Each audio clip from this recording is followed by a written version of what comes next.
Kita awali informasi pertama, saudara mencoba merampas mobil milik pengemudi taksi online, seorang warga negara asing di Gianyar, Bali, nyaris diamuk warga.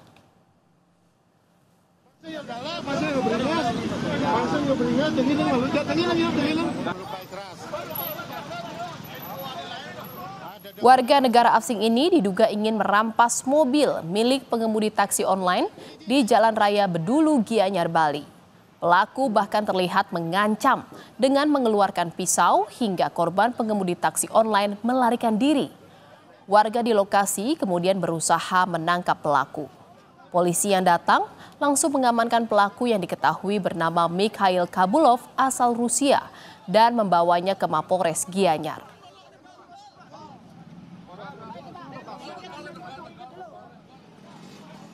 Adanya bule ngamuk membawa senjata tajam sampai ada amuk ke massa, kami dari Satpol PP selaku lembaga tindak tegas sudah menerjunkan 10 orang personil untuk pengaman tersebut. Kita ingin supaya masyarakat merasa nyaman dan aman dan tidak ada main hakim sendiri. Petugas kepolisian Polsek Belah Batu dan Satpol PP Gianyar langsung mengamankan pelaku agar tidak semakin diamuk massa. Pelaku diketahui bernama Mikhail Kabulov asal Rusia. Pelaku dibawa ke Mapolres Gianyar untuk penyelidikan lebih lanjut.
Antara banyak sumber informasi, kami layak dipercaya.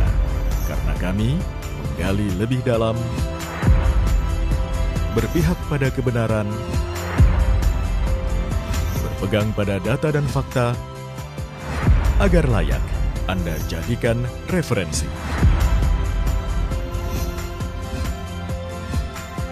Kompas TV, independen, terpercaya. Kita ke sorotan berikutnya, saudara, seorang pelajar berusia 14 tahun warga kota Galuh, Kabupaten Serdang Bedagai, Sumatera Utara tewas ditembak orang tak dikenal.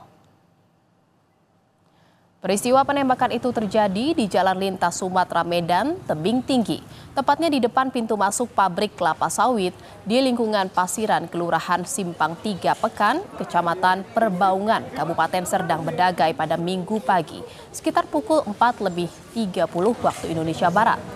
Peristiwa penembakan ini berawal saat korban yang masih pelajar ini bersama 3 orang temannya yang mengendarai 2 sepeda motor datang dari arah Lubuk Pakam, Kabupaten Deli Serdang, ditembaki oleh orang tak dikenal dari dalam mobil minibus warna hitam dan korban tertembak di bagian dada. Korban tewas setelah sempat mendapatkan perawatan medis di Rumah Sakit Umum Sawit Indah, Kecamatan Perbaungan dengan luka tembak di bagian dada dan punggung.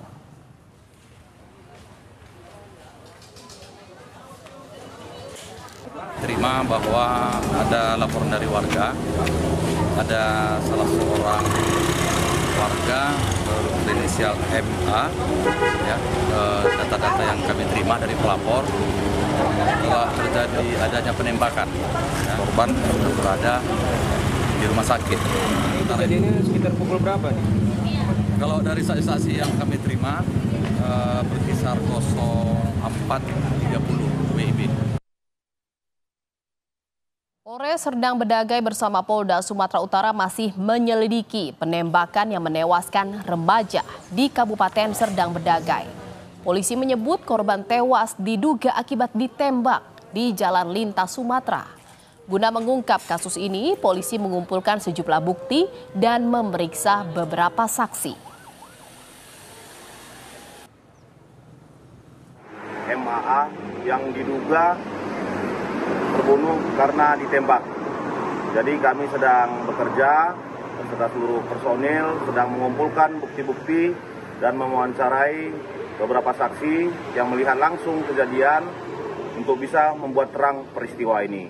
Tentunya itu menjadi petunjuk bagi penyidik, bagi pihak kepolisian untuk melakukan penyelidikan. Beberapa hari yang lalu kita dari Kepolisian Polda Jawa Tengah dalam hal ini Direktorat Kriminal Umum telah melaksanakan rapat koordinasi dengan Inspektorat Jenderal Kementerian Kesehatan dan Inspektorat Jenderal Kemenristek. Ya. Dari hasil rapat koordinasi tersebut, tim investigasinya menyerahkan data-data, laporan-laporan tentang apa yang sudah dilakukan untuk menindaklanjuti isu dari perundungan mahasiswa PPDS anestesi di UDIN yang melaksanakan kegiatan di Rumah Sakit Karyat. Oleh karena itu, kita dari pihak kepolisian Polda Jawa Tengah akan menindaklanjuti hasil investigasi tersebut dan kita akan melakukan pendalaman. Sambil melakukan pendalaman, kita juga akan selalu koordinasi, komunikasi terus dengan pihak Kemenkes. Demikian. Terkait ada informasi ataupun dugaan fakta-fakta baru yang adanya pemerasan di balik ada yang terkait dengan kasus tersebut, seperti apa Pak yang dilakukan? Kalau ada dugaan-dugaan baru akan kami terima informasi tersebut, tentunya itu menjadi petunjuk bagi penyidik, bagi pihak kepolisian untuk melakukan penyelidikan lebih mendalam lagi dengan harapan bukti petunjuk itu mempermudah penyidik untuk melakukan pemeriksaan dan mengambil keterangan dari informasi tersebut. Sejauh ini nilai nominalnya yang disampaikan belum? Masih kita kalkulasi nilai nominal. Dan misalnya ada informasi di luar tentang nilai nominal dan sebagainya, itu tentunya harus kita lakukan penyelidikan. Kita harus melakukan pendalaman betul atau tidak informasi tersebut. Bapak terkait itu apa? Psikologi itu seperti apa? Oh ya, berkaitan dengan almarhum Dr. Risma ya. Ya. Oke. Tentunya kita menunggu hasil otopsi psikologi dari kedokteran yang di mana hal tersebut dapat menentukan motivasi dari kematian karena berdasarkan bukti-bukti, dokumen, kemudian hasil penyelidikan tentunya itu sangat berkaitan dan tentunya ini gongnya dari hasil otopsi hasil otopsi kedokteran, otopsi psikologi kedokteran. Kita sudah mendapatkan rangkaian bukti dan sebagainya. Gongnya sekarang kita menunggu hasil otopsi psikologi itu ya. Psikologi dari kedokteran untuk membuktikan motivasi meninggalnya.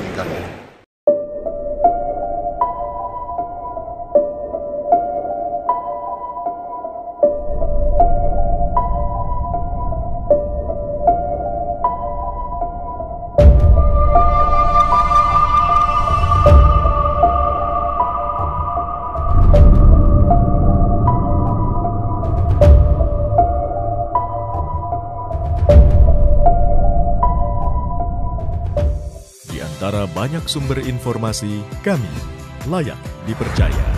Karena kami menggali lebih dalam, berpihak pada kebenaran, berpegang pada data dan fakta, agar layak Anda jadikan referensi. Kompas TV, independen, terpercaya.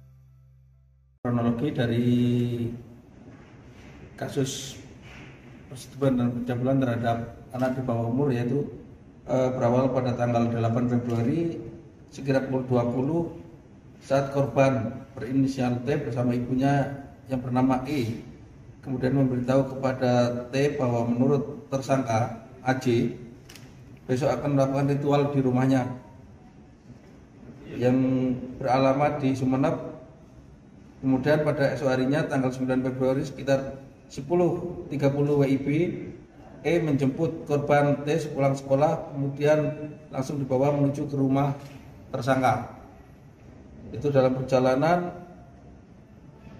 E menyuruh T untuk langsung masuk ke dalam rumahnya dan menjalankan ritual di rumah tersangka, yaitu AJ. Korban E langsung masuk ke dalam rumah tersangka. AJ melihat sudah di dalam rumahnya. Setelah itu T disuruh masuk ke dalam kamar dan diikuti oleh AJ. Sedangkan E menunggu di depan rumahnya. Pada saat di kamar tersangka, AJ menyuruh membuka rok kepada T. Setelah dibuka, AJ menyetubuhi dan mencabuli korban T. Setelah selesai, langsung keluar dan tersangka AJ mengikuti, kemudian memberikan uang sebesar Rp200.000. Itu terjadi berapa kali? Itu dari hasil penyelidikan sudah terjadi 5 kali. 5 kali. Dengan lokasi yang sama atau berbeda? Lokasi berbeda, yang 3 di Sumeneb, yang 2 di hotel salah satu Surabaya. Untuk jerat pasal yang dikenakan untuk tersangka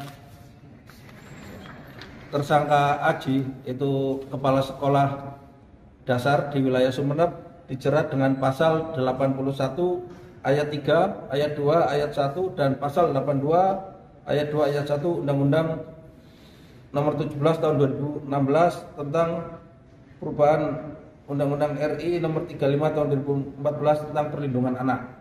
Untuk ibunya, yaitu kita jerat dengan pasal 2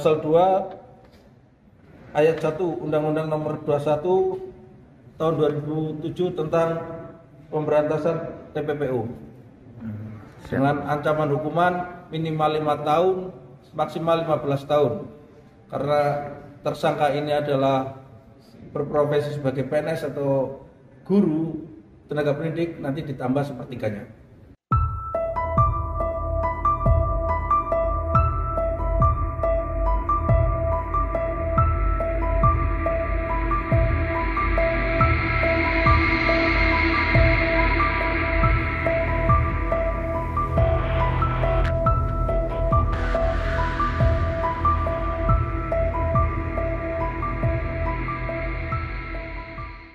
Junjung tinggi prinsip jurnalisme dalam setiap tayangan terbaiknya. Menghadirkan berita bernilai sebagai referensi. Gelar bicara yang tajam. Tidak, ini kan kebohongan, Dok. Mengupas fakta demi fakta dan mendorong pencarian solusi. Serta investigasi yang mengungkap kebenaran. Rosi, Satu Meja, The Forum, Sapa Indonesia Malam. Nilu, ikuti semuanya bersama Kompas TV. Kita beralih ke sorotan lain, Saudara. Polres Metro Depok, Jawa Barat membongkar sindikat penjualan bayi antar pulau di kota Depok. Setiap bayi dijual dengan harga Rp45 juta. Secara total, terungkapnya sindikat penjualan bayi di kota Depok ini bermula dari adanya informasi seorang ibu yang hendak menjual bayi yang baru dilahirkan. Dari informasi tersebut, polisi kemudian meringkus ada 8 orang pelaku. Selain pelaku utama, polisi juga mengamankan ada 2 pasang suami istri yang tega menjual bayi yang baru saja dilahirkan. Kapolres Metro Depok Kombes Arya Perdana mengatakan, pelaku mendapatkan bayi-bayi tersebut dengan cara mengiklankan di media sosial. Bayi tersebut dibeli dengan harga 10 juta hingga 15 juta rupiah.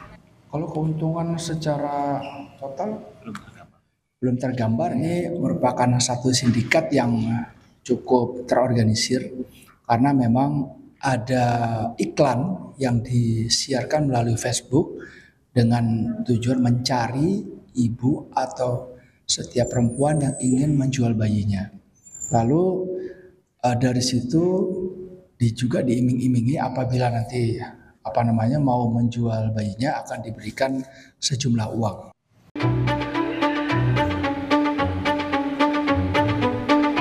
Seorang tahanan baru kasus narkoba di Rutan Kelas 1 Cilodong, Depok, Jawa Barat meninggal dunia usai dikeroyok sesama tahanan.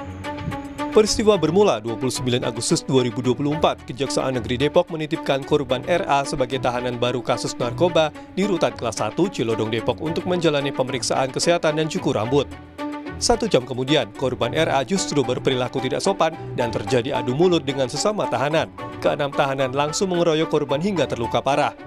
Korban RA langsung dibawa ke Rumah Sakit Primaya Cilodong, Depok karena terluka parah usai terlibat pengeroyokan sesama tahanan. Dan malam harinya korban dinyatakan meninggal dunia di rumah sakit. Kepala Rutan Depok Lamarta Surbakti membenarkan peristiwa pengeroyokan sesama napi dan peristiwa pengeroyokan luput dari pantauan petugas. Pihak Rutan Kelas 1 Depok akan mengevaluasi internal agar peristiwa tidak terulang. Kalau untuk menilai kita kebetulan kan seperti tadi kan kita kekurangan petugas. Kalau yang kedua ini kan sudah sore, mungkin para petugas kita juga sudah pada pulang. Evaluasi kita untuk pembenahan di rutan itu untuk seterusnya nanti supaya jangan ada terjadi kembali kekerasan antara tahanan gitu. Saat ini Polres Metro Depok sudah menetapkan 6 napi Rutan Kelas 1 Depok sebagai tersangka. Hidayatul Mulyadi, Kompas TV, Depok, Jawa Barat. Terkait pengeroyokan tahanan kasus narkoba dikeroyok sama tahanan di Rutan Kelas 1 Depok, kita bahas bersama psikolog forensik Reza Indragiri. Selamat petang, Pak Reza. Selamat petang, Assalamualaikum. Waalaikumsalam. Pak Reza, dengan deretan fakta yang baru diketahui saat ini, Anda menduga ada kejanggalan soal kasus ini? Kata kejanggalan barangkali tidak mencerminkan bobot keseriusan yang ada di balik kasus-kasus kekerasan di lingkungan penjara. Toh selama ini juga berulang kali kita dengar peristiwa, ada tahanan atau warga binaan yang bunuh diri, ada kerusuhan, ada pembakaran, ada pemberontakan, dan sejenisnya yang juga berlangsung di lingkungan yang sama. Karena itu kejanggalan tampaknya tidak bisa kita gunakan karena seolah mencerminkan sebuah insiden per insiden saja. Tapi kalau kita pahami bahwa penjara merupakan sebuah lingkungan dengan budaya yang khas, sehingga muncul istilah budaya penjara atau prison culture, maka mudah-mudahan kita memiliki keinsafan bahwa kasus-kasus macam ini tampaknya lebih merupakan produk dari kekacauan yang sifatnya sistemik, yang bisa datang dari para warga binaan sendiri, juga ada kontribusi dari otoritas rutan atau otoritas. Ini hanya kekacauan atau ada motif lain? Karena yang menjadi korban ini tahanan, tersangka kasus narkoba. Keluarga juga tidak dikabari. Dikabarinya korban sakit dan tahu ketika sudah meninggal dunia, Reza. Ketika kita perbincangan kasus macam ini, secara umum ada dua penjelasan utama. Pertama, bahwa kekerasan termasuk tawuran di lingkungan rutan atau lapas merupakan episode susulan dari budaya kejahatan yang sudah berlangsung di luar lapas. Jadi bagaimana ada seorang tahanan atau warga binaan berpindah lingkungan dari luar lapas dengan budaya kejahatan tertentu, masuk ke dalam rutan atau lapas dengan budaya kejahatan berikutnya yang disebut sebagai budaya kekerasan di lingkungan penjara atau prison culture. Penjelasan yang kedua adalah lingkungan semacam rutan atau lapas yang mencerabut kontrol, mencerabut segala macam kemampuan diri warga binaan, akhirnya mengembangkan cara-cara tertentu yang sekaligus cara-cara yang salah di kalangan warga binaan untuk kemudian memperoleh kembali kontrol dan dominansi itu. Caranya bagaimana? Ya caranya yang paling mudah adalah dengan melakukan kekerasan satu sama lain. Namun sebagaimana tadi saya katakan, tampaknya kita tidak bisa menimpakan peristiwa yang menyedihkan sekaligus menakutkan semacam ini hanya pada warga binaan atau para tahanan saja, tidak. Tetapi kita patut meninjau seberapa jauh ada kontribusi dari otoritas lapas atau otoritas rutan bagi terjadinya peristiwa semacam ini. Anda melihat di sini ada dugaan pembiaran. Karena tadi kita mendengar di kepala rutan, petugas sudah pada pulang, kemudian juga kurang ada jumlah petugas yang memadai untuk melerai. Masuk akal kalau ada penjelasan sedemikian rupa. Tapi tadi saya katakan, saya memandang bahwa peristiwa semacam ini tidak hanya berlangsung 1 atau 2 kali saja. Rupa-rupa kekerasan lingkungan penjara sudah sangat sering kita simak beritanya. Karena itu, penjelasan yang sifatnya insidental, semisal, petugas sudah pulang, ini di jam tertentu dan segala macam, menurut saya tidak lagi memadai. Tapi memang dibutuhkan adanya sebuah penanganan yang sifatnya lebih sistemik untuk mencegah peristiwa semacam ini terjadi. Penanganan sistemik baik terhadap warga binaan atau tahanan, dan penanganan sistemik yang terjadi yang dilakukan terhadap otoritas rutan atau otoritas lapas itu sendiri. Tapi bagaimana dengan informasi yang disampaikan pada keluarga, dikabarkan sakit, tapi ternyata keluarga sudah tahu meninggal dunia di rumah sakit? Itulah bentuk solidaritas antar petugas rutan atau antar petugas lapas. Sesuatu tidak terlalu mengejutkan sesungguhnya. Di lingkungan otoritas penegakan hukum, ada cara-cara menyimpang yang mereka lakukan untuk menumbuhkan jiwa korsa. Termasuk menutup-nutupi kesalahan, menutupi aib, menutupi kejanggalan yang dilakukan sejawat mereka. Apapun itu, apakah karena mereka sudah pulang, ataukah petugasnya tidak memadai, ataukah jam-jam rawan yang ternyata luput dari pantauan, itu adalah menurut saya alasan-alasan yang diberikan sebagai cerminan adanya cara antar petugas. Kalau ini kasus narkoba bukannya banyak pertanyaan dikhawatirkan jika orang ini tetap berada, proses hukum bisa membongkar jaringan narkoba yang lebih besar?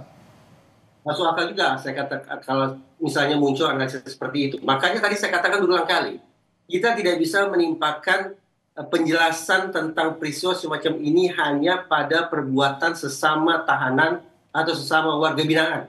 Tetapi harus ditelisik, harus diinvestigasi seberapa jauh kontribusi dari sesama petugas lapas itu sendiri.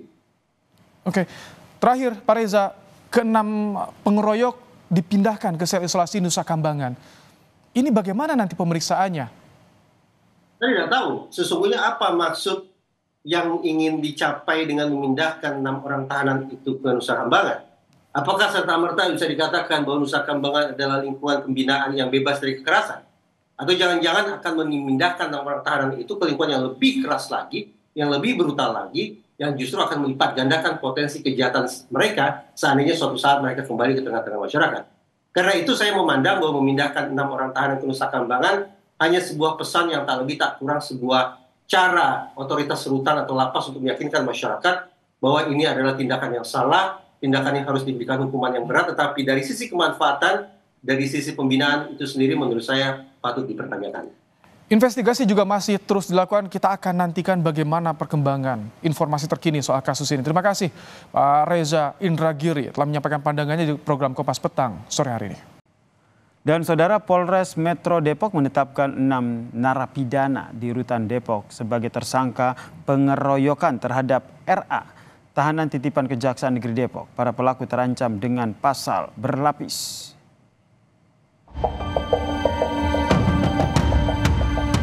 Penyidikan kasus penganiayaan yang dialami seorang tahanan titipan Kejaksaan Negeri Depok terus dilakukan Satreskrim Polres Metro Depok.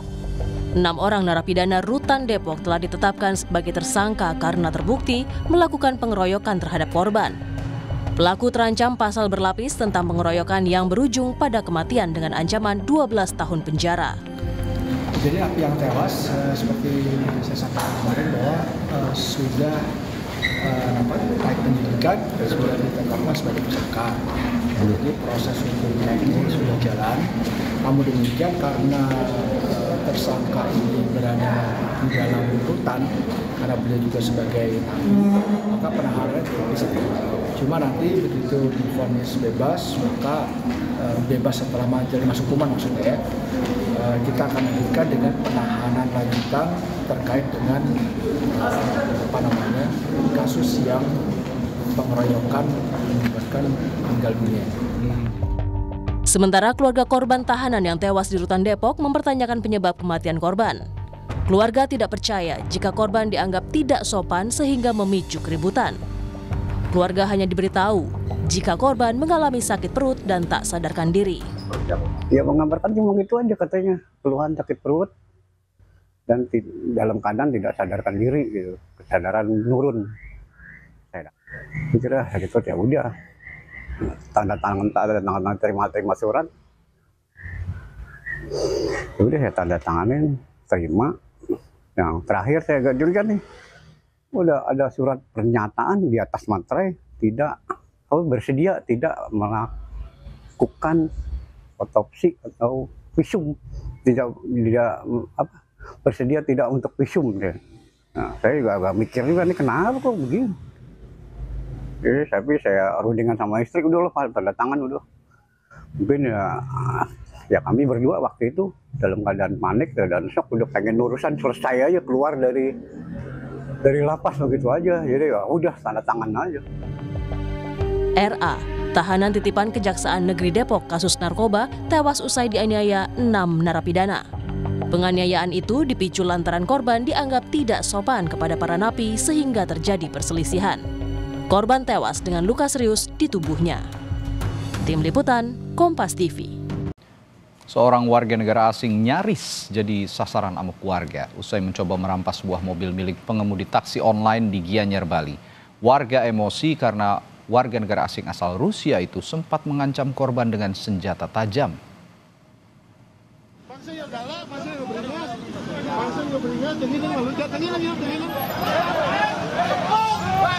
Video amatir warga memperlihatkan saat pria WNA hendak merampas mobil taksi online dan mengancam korban dengan senjata tajam di Jalan Raya Mdulu, Batiu, Gianyar, Bali. Warga yang mengetahui aksi WNA itu langsung menyerbu hingga pelaku kabur melarikan diri. Namun warga yang emosi mengejar dan menyerang pelaku. Nyaris diamuk warga. Pelaku kemudian diamankan polisi dan dibawa ke Mapores Gianyar untuk diperiksa lebih lanjut. Boleh ngamuk, membawa senjata tajam, sampai ada amuk ke masa. Kami dari Satpol PP selaku lembaga tindak tegas sudah menerjunkan 10 orang personil untuk pengamanan tersebut. Kita ingin supaya masyarakat merasa nyaman dan aman dan tidak ada main hakim sendiri. WNA asal Rusia yang nyaris diamuk warga usai berupaya merampas mobil taksi online di Gianyar, Bali kini telah ditangkap dan dalam pemeriksaan Polres Gianyar. Pemeriksaan awal polisi masih fokus pada kondisi pelaku, apakah dalam pengaruh narkoba atau minuman keras. Polisi juga berkoordinasi dengan imigrasi dan kedutaan Rusia untuk penanganan lebih lanjut. Gianyar sudah mengamankan salah satu WNA, dalam hal ini WNA asal Rusia, yang berusaha merampas salah satu mobil masyarakat yang sedang melintas. Dalam pemeriksaan pendalaman apakah betul dalam pengaruh obat-obatan ataupun alkohol itu sedang dalam proses pendalaman.